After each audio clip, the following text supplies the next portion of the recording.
heard through the grapevine that you're taking over your uncle's game. You know me, I like to play a little. A little. Forget it. In the vast and morally complex landscape of The Sopranos, the collision between the criminal underworld and the civilian often results in collateral damage. I don't do business with outside friends. You understand. But rarely is that destruction as intimate, self-inflicted, and tragic as the fall of Davey Scatino. Through a close analysis of 4 pivotal scenes, the confrontation in his sporting goods store, the negotiation in the hotel hallway, the disastrous poker game, and the final reckoning in the bathroom, we witness the systematic dismantling of a suburban father's life. Davey is the archetype of the happy wanderer, a man drifting through life with a dangerous naivety, singing a song of denial while walking into the mouth of a wolf. Hey, buddy. Davey. Saw your wife out there alone. I figured you for the trotters. We'll explore how Davey's reliance on nostalgia and his fundamental misunderstanding of the mafia's predatory capitalism lead him to cross a threshold from which there is no return, transforming him from a friend into a financial resource to be consumed. The tragedy begins not in a dark alley, but in the brightly lit, orderly aisles of Ramsey Sports and Outdoors. This setting is crucial. It represents Davey's legitimacy, his standing in the community, and the seemingly solid foundation of his life. He is surrounded by the trappings of middle-class leisure tents, coolers, fishing rods, objects that signify safety and recreation. Into this sterile environment walks Richie, a force of pure, antiquated violence. A problem? No, I'm just breaking your kid's balls. The visual contrast is stark. Richie, in his leather jacket and menacing demeanor, looks like an invasive species in Davey's meticulously organized retail space. Keep him coming. Hey, Rich, that envelope's 2C shy. I'll catch up on it next week. No good, Davey. The dialogue in this scene establishes the central flaw in Davey's character, his inability to perceive the lethal seriousness of his situation. When Richie confronts him about a light envelope, Davey's response is shockingly casual. You know, I took a second on the house, didn't calculate it into my budgets. No biggie. It's just a stutter step. He treats Richie like a difficult vendor rather than a sociopathic loan shark. It's just a stutter step, Davey says. This phrase, borrowed from sports vernacular, is a linguistic shield Davey uses to minimize his reality. A stutter step is a momentary hesitation, a tactical move in a game. By applying this term to a mob debt, Davey is attempting to reframe his delinquency as a minor, manageable hiccup in an otherwise smooth operation. He speaks of taking a second on the house and calculating it into the budget, employing the language of legitimate finance to describe a transaction that exists entirely outside the law. Davey believes that the rules of the visible world budgets, mortgages, reasonable delays, apply to the underworld. He is fatally wrong. Richie operates on a different frequency. His response is a cold reminder of the mathematics of usury. Like I said, it's no biggie. Difference gets tacked on to the principal. You know that. To Richie, money is a living thing that must grow. Stagnation is theft. When Davey tries to brush off Richie's anger with, Come on, Rich, that's not necessary. he is making a category error. He believes he is in a negotiation between peers. He fails to see that in this dynamic he has no leverage. He is prey attempting to chide a predator for baring its teeth.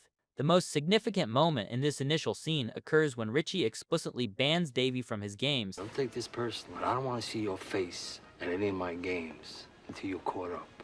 A rational actor would view this prohibition as a terrifying warning, a sign that the water is too deep. Davey, however, interprets it through the lens of his own ego. He sees it as a social exclusion, a slight to his reputation as a player, rather than a protective measure designed to save him from himself. Yeah, I know, but it's just... I know, it's just a stutter step. This fundamental misinterpretation of the mob's intent, confusing their territorial warnings for social snobbery, sets Davey on a path to seek higher authority, leading him directly to the executive game and Tony Soprano. Yeah, I heard Tony was here, Soprano. Do I know you? Yeah, you know me. If the scene in the sporting goods store is the warning, the scene in the hotel hallway is the transgression.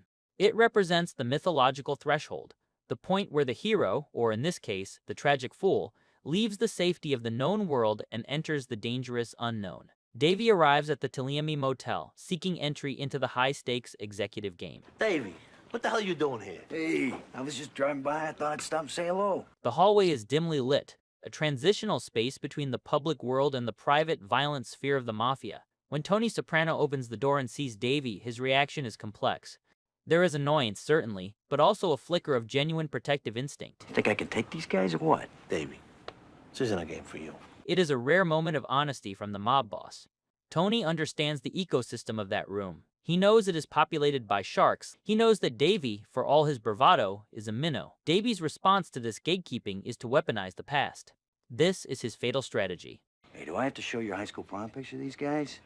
All kidding aside. He jokes, invoking a shared history that he believes grants him immunity.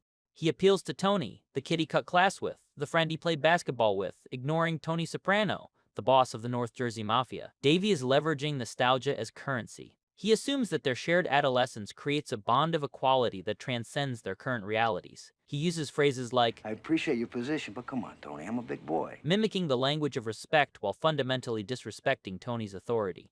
Tony's resistance here is critical to understanding the moral weight of the episode. He explicitly draws a line in the sand. I don't do business with outside friends. You understand? This statement is a clear demarcation of boundaries. Tony compartmentalizes his life into business and friendship, and he knows that mixing the two usually results in the destruction of the latter. By insisting on crossing this line, Davey is unknowingly asking Tony to dissolve their friendship and view him strictly as a business opportunity. He is volunteering to be exploited.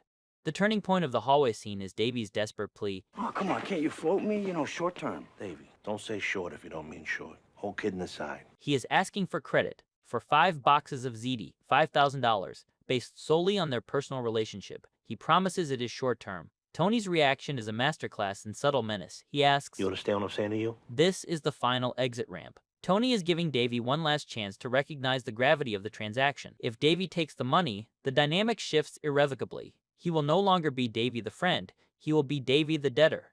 When Davey agrees, saying, Yeah, of course. he effectively signs his own death warrant. He enters the room believing he has won a victory of social access, unaware that he has just walked into a trap of his own making. He is blinded by the glamour of the executive game, seeing it as a VIP club rather than a slaughterhouse. Once inside the suite, the atmosphere shifts from the tension of the hallway to the seductive, smoke-filled allure of the game itself. Christopher, give him 5 boxes of ziti. Okay, fellas, make room. This scene illustrates the siren song that lures the happy wanderer to his doom. For Davey, the executive game represents the pinnacle of masculinity and cool. The presence of Frank Sinatra Jr. acts as a powerful cultural signifier, validating Davey's delusion that he has ascended to a higher social stratum. He is no longer a suburban dad selling coolers. He is a high roller rubbing elbows with legends. Was that Frank Sinatra Jr. in there? He is intoxicated not just by the gambling, but by the proximity to this dark, romanticized power. However, the reality of the room is far colder than Davey perceives. The camera captures the stark difference between the professionals and the amateur. The mobsters, Silvio, Johnny Sack, are calm, predatory, and focused. Davey is manic, sweating, and overeager. His dialogue betrays his insecurity. He is too loud, too familiar, needing to be acknowledged, needing to be seen as part of the tribe. So there's a lot of money in sporting goods, huh?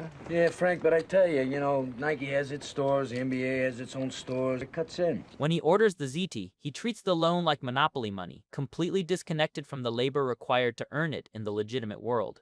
He is playing a role, acting out a fantasy of the degenerate gambler, without understanding the consequences. The arrival of Richie acts as the shattering of this fantasy. Look at this fucking lineup. The tension in the room spikes immediately. To the other players, Richie is a known variable, a dangerous peer. To Davey, he is a ghost from the past he thought he had outrun. The confrontation that follows is brutal and swift. Hi, Rich. How'd you get in here? Got some fucking balls, you know that? What I do? Richie, upon seeing Davey, doesn't see a player. He sees a rebellious debtor.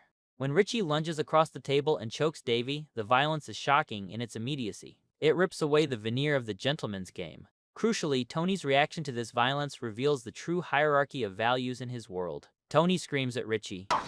Let me fucking embarrass you. Outside now, I want to talk. Tony's anger is entirely institutional. He is furious that Richie violated the sanctity of the executive game, that he disrupted the flow of commerce and the atmosphere of exclusivity. Davey's physical safety is irrelevant. He is merely collateral damage in a dispute between capos. In this moment, the audience sees what Davey cannot. He is not a person in this room. He is an object, a disruption, a mush. The glamour is gone, replaced by the ugly, chaotic reality of mob violence. The narrative arc culminates in the devastating final scene in the motel bathroom. If the hallway was the threshold and the game was the transgression, the bathroom is the judgment. Everything all right? The visual language here is claustrophobic and harsh. The room is small, tiled, and cold. Davey is washing his face, a ritualistic attempt to cleanse himself of the night's disaster, but he looks like a ghost. He is stuck for 45 boxes of ziti, $45,000. The magnitude of the debt has finally crashed down on him. When Tony enters the bathroom, the transformation is complete. Wow, he was pissed. I'm gonna let you sleep one day. The Tony from high school is gone, replaced entirely by the boss. Then you're gonna get the fuck up and you're gonna go get my $45,000. Davey, in a pathetic attempt to reset the dynamic, tries to pivot to small talk. So you never told me how your kid made out at Bowden. He is grasping for the safety of their shared suburban existence, trying to remind Tony that they are both fathers, both men with families and hopes for their children. He is trying to humanize himself, to appeal to Tony's empathy. Would you like anything else? Tony is stating that their history is now irrelevant. It is a liability. He is stripping Davey of his identity as a friend and reducing him to a debtor. It is a moment of psychological annihilation.